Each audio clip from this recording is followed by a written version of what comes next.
మధ్యమాం శివరామదీక్షమధేతం వందే గురు పరంపరాం వందే గురు పరంపరాం. గురుర్బ్రహ్మ గురుర్విష్ణు గురుర్దేవో మహేశ్వర గురు సాక్షాత్ పరబ్రహ్మ తస్మై శ్రీ గురవే నమః. గౌరవ సభాధ్యక్షులు మరియు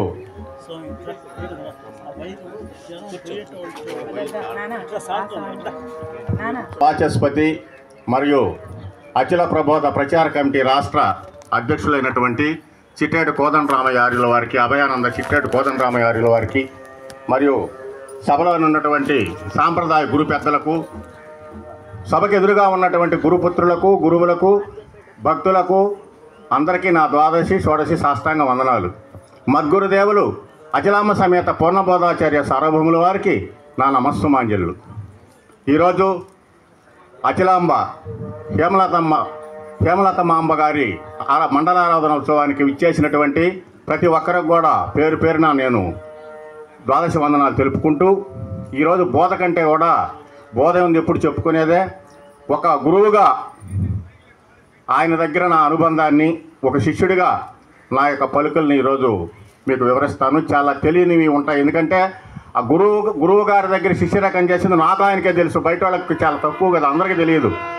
ఇక్కడ 2017 అనుకుంటాను, కరెక్ట్గా 8 సంవత్సరాలు నేను ఉపదేశం తీసుకున్నా. అందులో 3 సంవత్సరాల తర్వాతే నన్ను ఆయన అధికార పత్రం ఇచ్చారు. ఆయనకి శిష్యులు ఎక్కువగా మాట్లాడుతున్నారంటే భలే ఆనందం. మన అధ్యక్షుల వారు అయినటువంటి అభయానంద చిట్టేడు కోదండరామయ్య వారి దగ్గర ఆయనకు బాగా తెలుసు, గుర్తు కూడా ఉంటుంది, ఆయనకి ఏం మర్చిపోరు. వేదాయపాలెంలో సభ పెట్టినప్పుడు నాకు బోధాధికారి మీకుండానే మాట్లాడిచ్చాడు 2-3 చోట్ల. ఆయనకు ఒక సరదాన మాట, నా శిష్యులు మాట్లాడుతున్నారంటే ఆయనకు ఆనందం. అటువంటి ఆనందంగా శిష్యులు బాగా ఎదగాలి, వాళ్ళు పేరు ప్రతిష్టలు తెచ్చుకోవాలి, నాకు గుర్తింపు వాళ్ళు తేవాలనేటువంటి కోరిక ఆయనకు ఉండేది. తర్వాత రెండోది ఏంటంటే, ఆశ్రమాన్ని వాళ్ళ సొంత స్థలం అయినప్పటికి కూడా దాన్ని ఎలాగైనా సరే, ఈరోజు వాళ్ళ పిల్లల ముందే చెప్తున్నాను నేను, వారు ఒప్పుకోకపోయినా సరే నేను బలత్కారంగా ఇక్కడ ఆశ్రమం కడతాను, కట్టి తీరాలి. ఇద్దరం ఒకసారి పోము, ఒకరం పోకపోయినా ఒకరం పోయినా ఒకరు ఉంటాం కదా, ఇది ఎట్టయినా జరగద్దని చెప్పి ఆయన గట్టి నమ్మకంతో ఉండేవాడు. ఆయన యొక్క గట్టి సంకల్పమే ఈరోజు నెరవేర్చింది. తర్వాత ఆయనతో నా అనుబంధం ఏంటంటే, ఉన్నట్లుగా చెప్తున్నా, ఎక్కువగా బోధ కంటే కూడా ఆయన దగ్గర నేను నేర్చుకున్నది ఏంటంటే, ఎవరన్నా ఏదన్నా అన్నప్పుడు ఆయన ఓపికగా ఉండాలి. ఇది నేను నేర్చుకున్నా ఆయన దగ్గర. ఒకవేళ ఎదుటి వాళ్ళది తప్పైనప్పుడు కూడా సరే నువ్వు ఓర్చుకోవాలి, అంటే అది లేకపోతే గురు పరంపరలో పనికిరాము.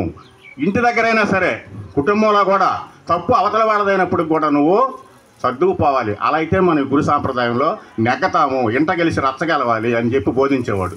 అది ఈరోజు కూడా నేను పాటిస్తున్నా. ఒక అడుగు ముందు వేసినప్పటికి కూడా ఆయన గుర్తుకు వస్తాడు, మళ్ళీ రెండో అడుగు వెనక తీసేసి మళ్ళీ సరి చేసుకుంటున్నా.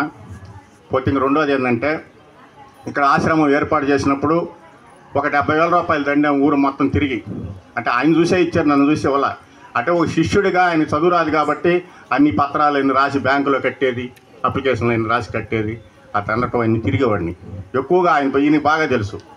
ఆయనతోటి తిరగటంలో ఆయనకున్న శిష్యుల్లో నేను తిరిగినట్టు ఎవరు తిరగల.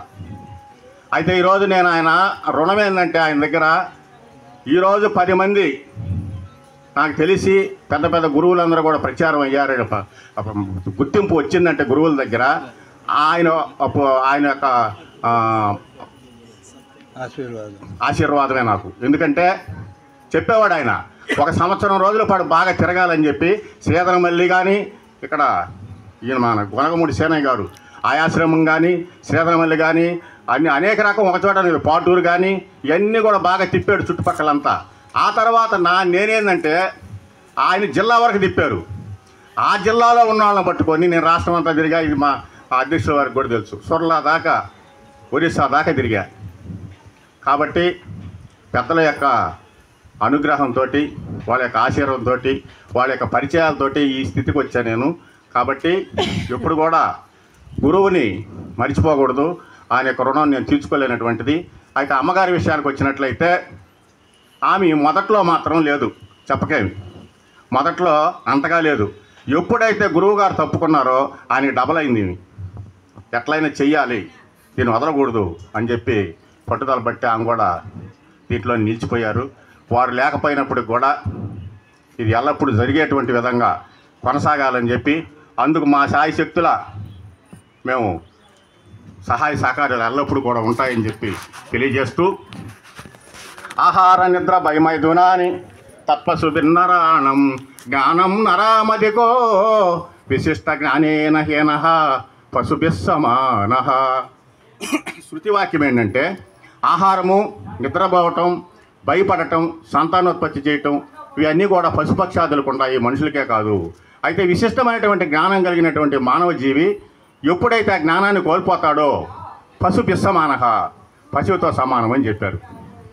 ఇంకపోతే ఈయన ఆదిశంకర్ల వారైతే వివేక చూడమనిలో దుర్లభం ఏత్రయమే దైవానుగ్రహేతుకం. దుర్లభం ఏత్రయం అంటే ఈ మూడు. అవి ఏమంటే మనుష్యత్వం, ముముక్షత్వం, మహాపురుష ఆశ్రయం.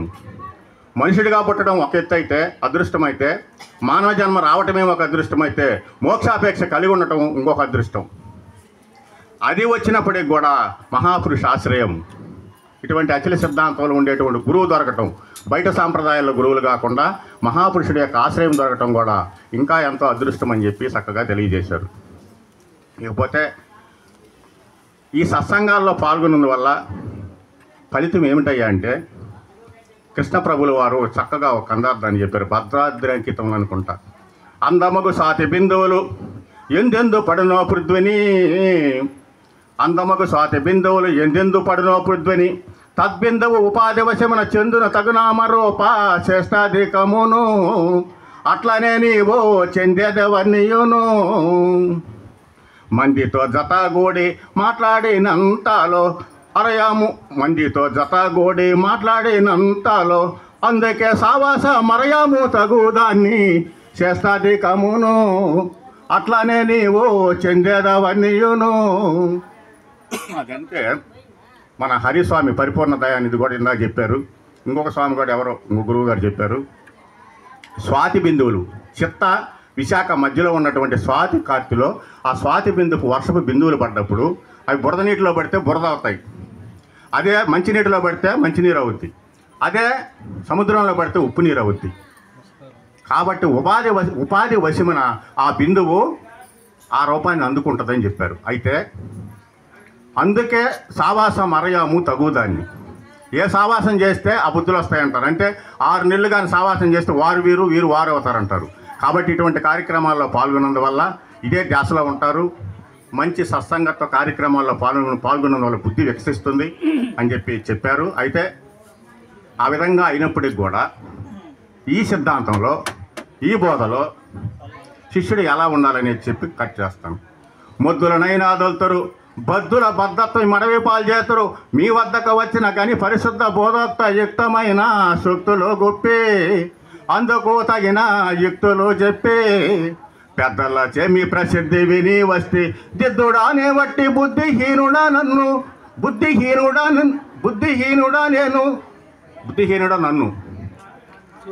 పెద్దలచే మీ ప్రసిద్ధి విని వస్తే దిద్దుడానే వట్టి బుద్ధిహీనుడా నన్ను, సూక్తులు గొప్పే అందుకు తగిన యుక్తులు చెప్పే. అయ్యా, ఒక పనస ముద్దను తెచ్చి దాన్ని ఒక తొర్ర చేసి దాన్ని తోలి బిగించి వాయిస్తే అందమైనటువంటి పలుకులు పలకద్దో, ఈ అజ్ఞానైనటువంటి నన్ను సూక్తులు చెప్పి, యుక్తులు చెప్పి, సూక్తులు గొప్పి నన్ను జ్ఞానిగా మార్చని చెప్పి కోరుకుంటున్నాడు శిష్యుడు. అలాంటి పట్టుదల, అలాంటి తపన, జిజ్ఞాస ఉన్నటువంటి శిష్యుడికి మాత్రమే ఈ బోధన అనేది తప్పుతుందని, అందరూ కూడా దీన్ని అందుకొని ఈ జన్మలోనే తరించడానికి ప్రయత్నం చేస్తారని చెప్పి కోరుకుంటూ, ఈ అవకాశం ఇచ్చినటువంటి అధ్యక్షుల వారికి, పెద్దలకు మరొకసారి ధన్యవాదాలు తెలియజేసుకుంటూ, జై సద్గురు ప్రభు మహారాజుకి, సద్గురు చరణం భవభయహరణం, సర్వం శ్రీ సద్గురు చరణార్ విందార్పణమస్తు.